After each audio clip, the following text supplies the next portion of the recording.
Back before the war, I had a desire to help people.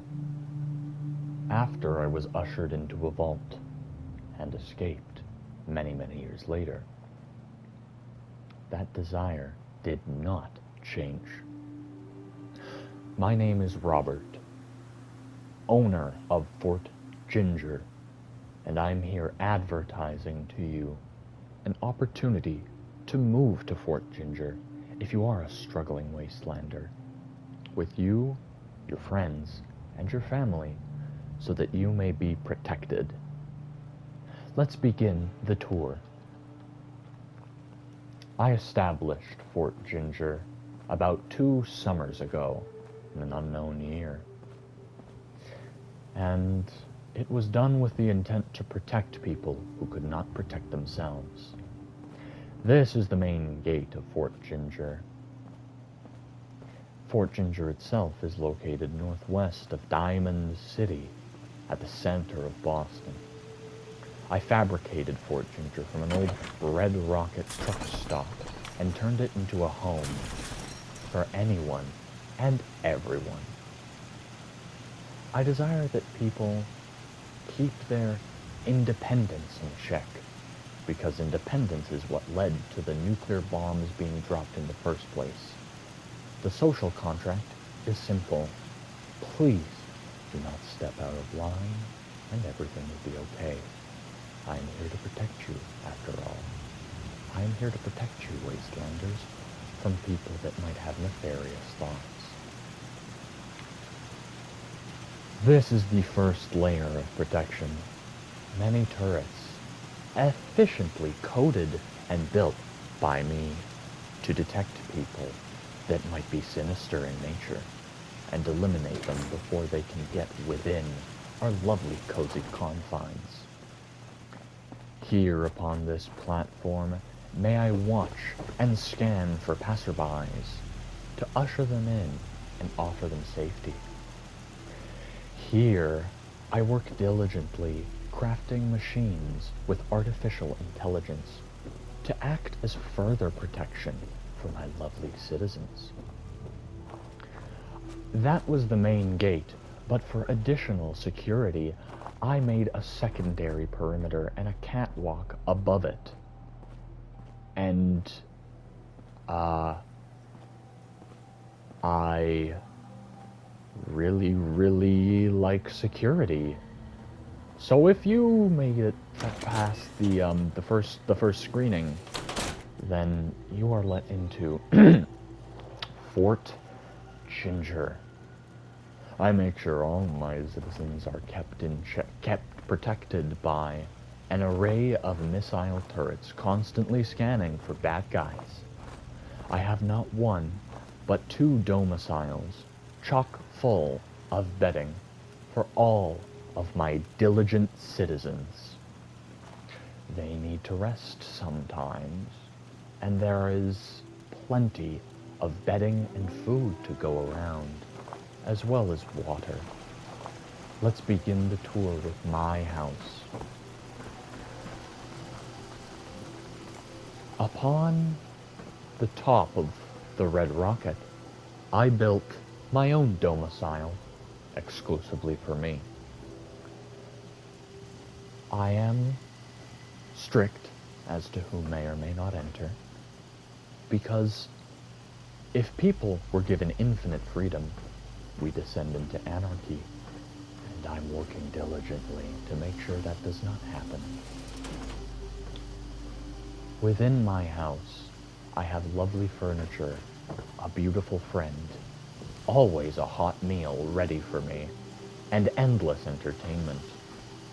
I have a kitchen where I create, and I have a bed where I sleep. I've made sure to decorate my room with beverages that I can have whenever necessary. I made a balcony that I could see all of my hard-working friends, watched over carefully by artificial intelligence. But I didn't stop there. I crafted a second floor that doubles as the roof. I like playing a good game of billiards, and I like having artillery, just in case. Furthermore, I have a toilet up here where I can sit down and soak in the lovely rays of the sun.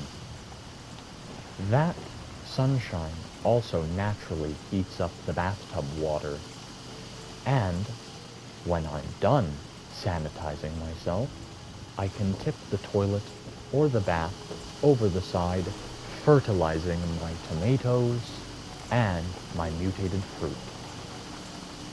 My system is efficient, and it ensures that the crops are always at peak efficiency.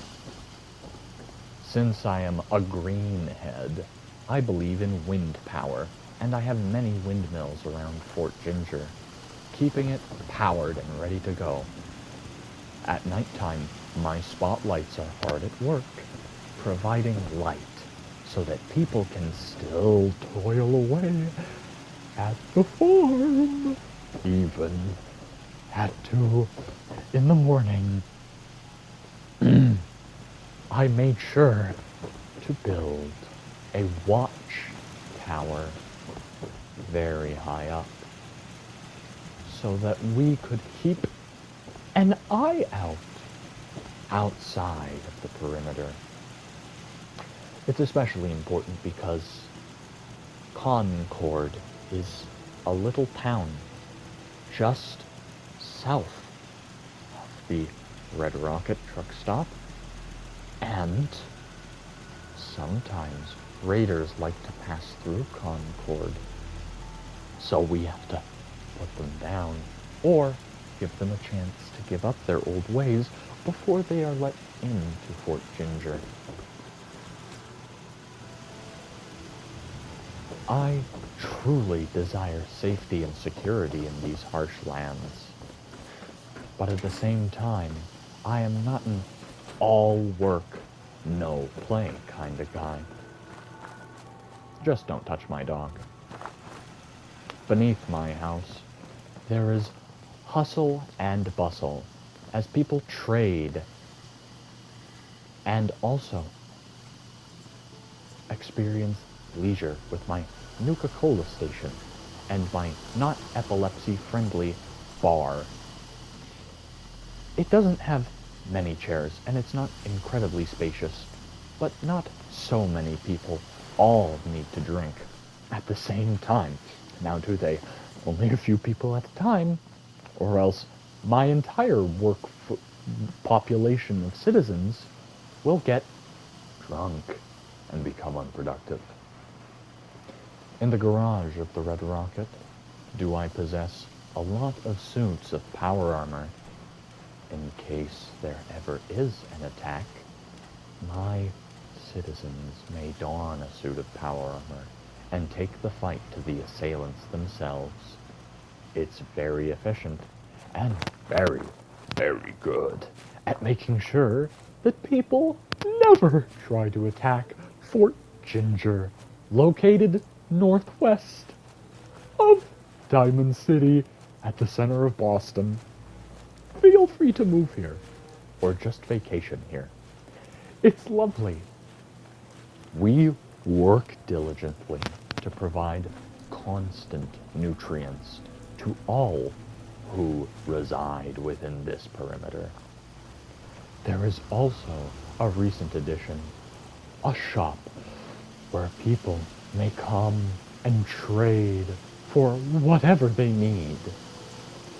The shelves are empty because lots of buying and selling goes on within this little shack. Moving on to the main farm, overseen by my diligent artificial intelligence, such as innocent eliminator. No, but we also have a Nuka dispenser to give you a refreshing beverage, because hydration is important when you're working on a farm. Hello, Pincher. My artificial intelligence is such as innocent eliminate.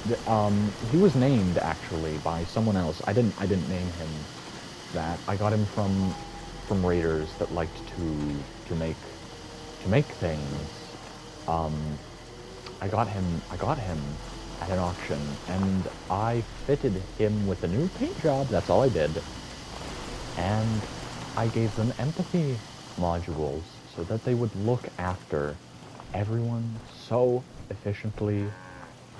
I also am a fan of wildlife, and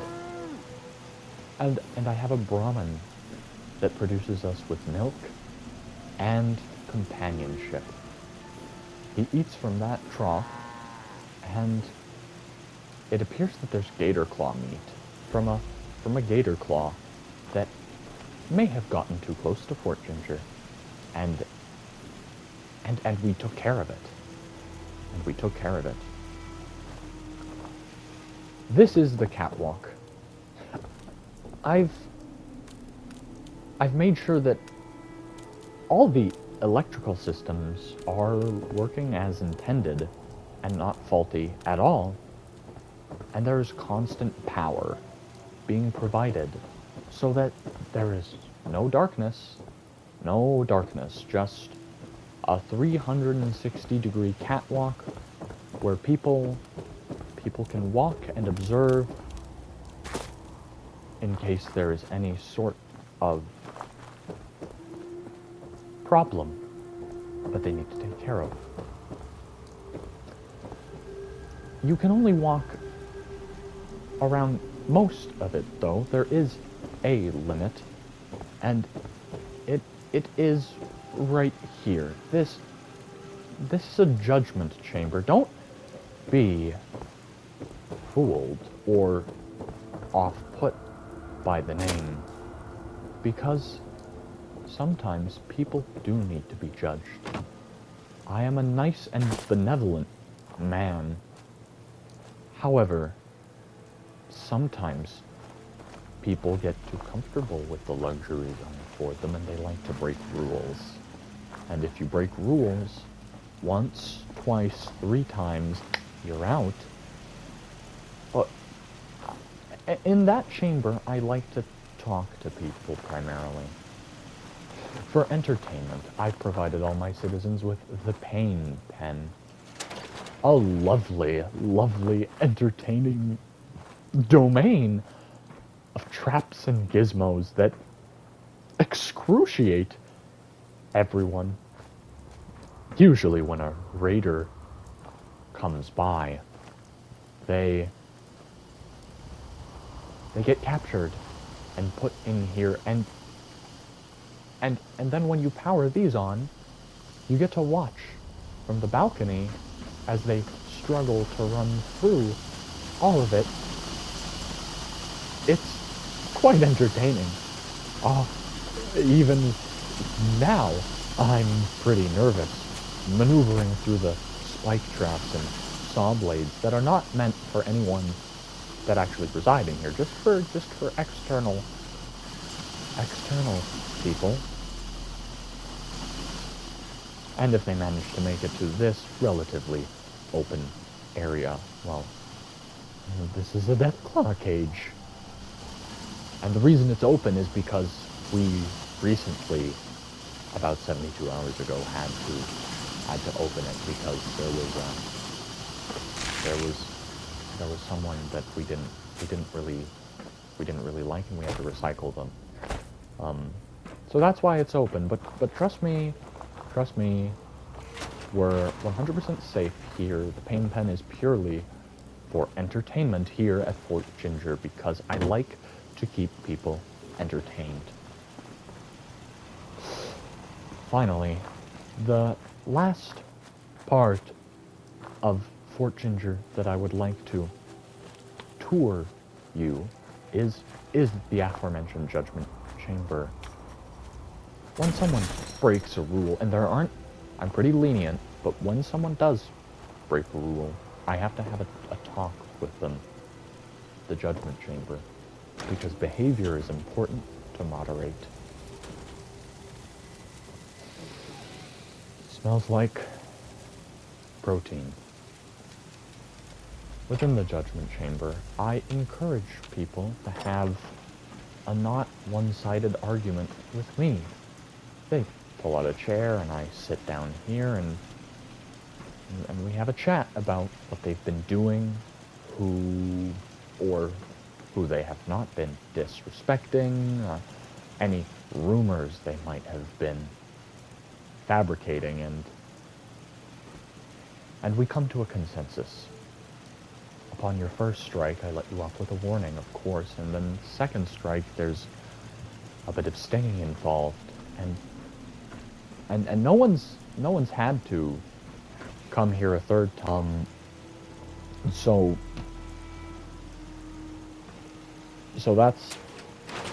that's we cook meat there.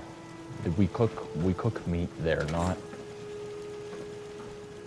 And then on top of the judgment chamber, I have, it's not narcissistic, I have a throne room. I possess a throne room. This is where I sit, and I meet and deliberate with messengers from the Brotherhood of Steel, or the Minutemen, or even the Institute. Yes, Wastelanders, the Institute, they come to me, and we discuss. But I know the Institute has a bad reputation in the Wasteland, but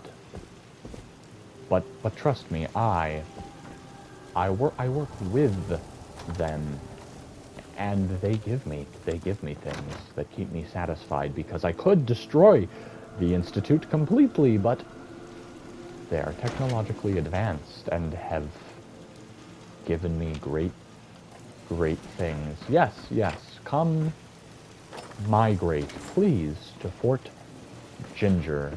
Fort Ginger is a place where we love you.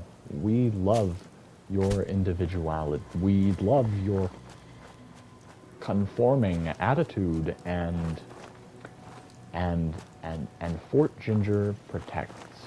Fort Ginger is a melting pot of many cultures and people, and we don't discriminate whatsoever.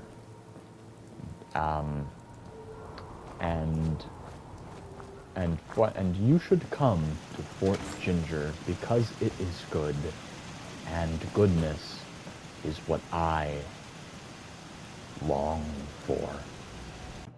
I told you, the Minutemen aren't welcome here. Your ideology is inferior to mine. But you didn't listen. You stained my property with blood. I don't care whose it is. You did this. You should be ashamed of yourself. I could desecrate you even more. Eagle-eyed viewers of my previous advertisement mentioned the first gate that I was standing in front of before my tour of Fort Ginger, and they were curious as to what was behind it. As such, I have decided to share more information with the citizens of the Commonwealth, whom I adore so much for their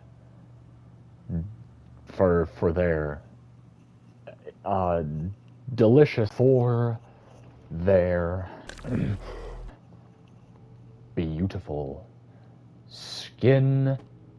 This is the second gate. Because I am so benevolent, I would never execute people, even in places far to the southeast, like Diamond City or Grey Garden. Justice is swift and indiscriminate, but I give people fair trial. I simply send them over the meager river, but it is still a river nonetheless, through some doors,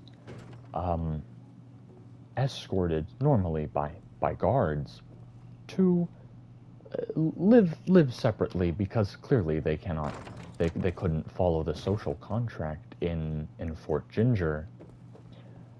And as such, they are escorted through this little domain, this portal, let's call it. It's called a portal to a slightly worse life, but it's a life they deserve. Nonetheless, if you are constantly breaking rules, we'll get to that building later, but if you are a guard employed by me, which is a very good gig, might I add, it's a very good gig, you get a lot of meat and food. Then your duties are as follows. You escort people through this walkway. You may go through this door.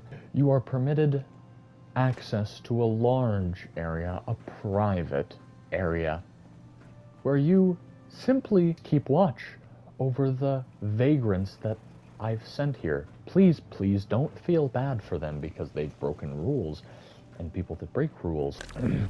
Don't worry, even though you're not in Fort Ginger, I've done my best to ensure that you are taken care of here in what used to be the neighborhood of Sanctuary Hills. This is where people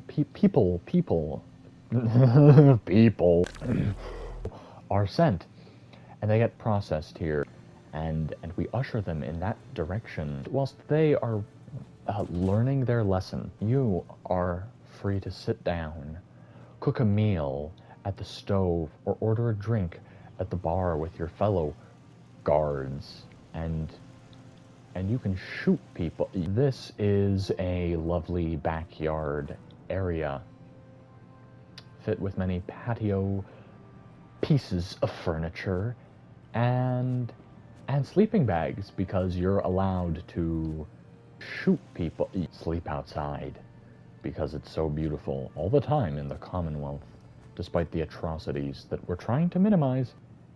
I have given you much. This is a house. Within this house, you're permitted to trade. You can have a meal. You can grab some cigarettes or make yourself a lovely Nuka-Cola. There are many beds, and there is even a garden plot where you can plant your own crops and foster them into healthy, edible things. You are an edible. Always been a big fan of watchtowers. The sense of pride that they... Oh, damn. Oh, she did not sit well in my tummy. You, as a guard employed by I, Robert, are tasked with watching people as they work off their debts, because they have a debt that must be paid for because they broke rules in Fort Ginger. And I don't like rule breakers. I don't like them one bit, but I implore rule followers to come and sign up, because shoot people, because the benefits, you can do anything, even terrible things. If you are a rule breaker, then I'm sorry, you have violated the social contract that I laid out for you. You get a number tattooed on your wrist so that we know who you are, and you simply walk. You walk, you walk, you walk, and if you're fast enough, then you can make it through the path before the turret. I believe in hygiene. I allow them to come in here, and the first step takes place in Telly House. A house full of, well, it's not playing right now, but educational material. Always educational material. Always educational material. Always educational material. Always educational material. Always educational. After sufficient re-education occurs, you are tested. This is the black coffin. It is a test because I like to educate and test. If you have broken rules, this is the black coffin. Oh, so this is the roof of the black coffin, and you are led up these stairs and put in that location, and then inside here is a trial. So when you're in there, we flip a switch, and If you successfully make it through the black coffin, if you successfully make it through the black coffin, then you're led to the dance floor. You dance once, but never again. We push you onto a floor laid out with many spike traps. And the guards stationed here are encouraged to shoot at your feet to make you dance. We haven't had a use for this because no one is intelligent enough with their brains and not with their bodies. It's a intelligence test, the black coffin. No one's made it through that test, and then they get, we don't kill you. Finally, at the center of Sanctuary Hills is a large tree, which I have fabricated into an arena. People that have made it through everything are allowed to earn their freedom in a ballistic style match. We haven't had a use for this either, since no one's made it past the dance floor because no one's made it past the black coffin. A red team and a blue team. And you're allowed to just go. This is just a ballistics test to see if you're competent enough. I've made sure that there's a lot of cover in this arena, and it's a lovely place. It's very cinematic. And the winner of the ballistics match of the mock battle is permitted to ascend this magnificent flight of stairs. It's a big staircase, which should get you thinking about your past decisions. But it should also make you feel a sense of pride as you look out over the immense challenges that you overcame. You should pat yourself on the back because not everyone was able to do what you did. But you were strong enough. Even after the wasteland got to you psychologically, you came to Fort Ginger, but you were a bit of a renegade. You broke some rules, so we sent you over the river. But here you thrived. You had a nice shower, and then you endured a telehouse. You beat the definitely mental and not physical test of the black coffin. Furthermore, you danced so well on the dance floor and defeated all of your opponents within the Great Tree Arena. And now here you are, overlooked by a ceremonial tree, Liberty Prime, 2 verdigris lion statues, and also a statue of a guy. Here you sit before me. Just picture me in that throne. And I grant you your freedom because you deserve... Oh!